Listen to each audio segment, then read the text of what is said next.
వారానికి ఎన్ని గంటలు పని చేయాలి అనే చర్చ. కొందరేమో రోజుకి 8 గంటలు పని చేస్తే సరిపోతుంది అంటారు, కొంతమంది ఏమో 12 గంటలు పని చేయాలి అంటారు.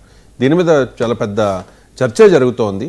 So Infosys chairman and founder Narayana Murthy garu కొన్ని కామెంట్స్ చేశారు. వారానికి 72 గంటలు పనిచేస్తే ఇండియా చైనాను దాటి వెళ్ళిపోతుంది అని చెప్పేసి.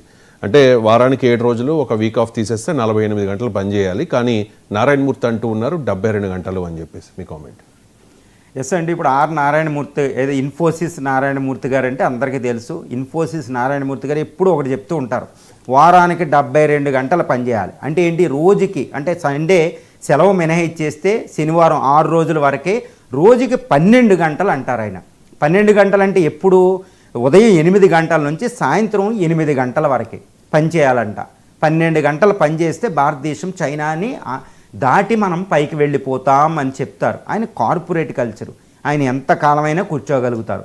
మరి 12 గంటలు ఒక పురుషుడు ఆఫీస్కి వెళ్ళగలుగుతారు, ఉదయం 8ంటికి వెళ్ళిపోయి సాయంత్రం 8 గంటల దాకా ఒక పురుషుడు పనిచేస్తారు. మరి భారతదేశంలో సగం ఉన్న స్త్రీలు వెళ్తారా? మరి పిల్లలకు ఎక్స్ట్రా డ్యూటీ ఉంది, ఆయన అది పట్టించుకోలేదు. 2, ఆయన చైనాతో చైనాని అధిగమించాలని చెప్తున్నాడు. కానీ చైనాని అమెరికా ఒకప్పుడు దాటింది. అమెరికా ఇప్పుడు కంటే చైనా కంటే ఎక్కువ అక్కడ అమెరికా ఉంది, 33 కోట్ల పాపులేషన్తోనే. అక్కడ ప్రజాస్వామ్యం ఉంది. చైనాని దాటాలి అంటే మనం త్యాగం చేయడం అంటే డెమోక్రసీని పక్కన పెట్టడమా?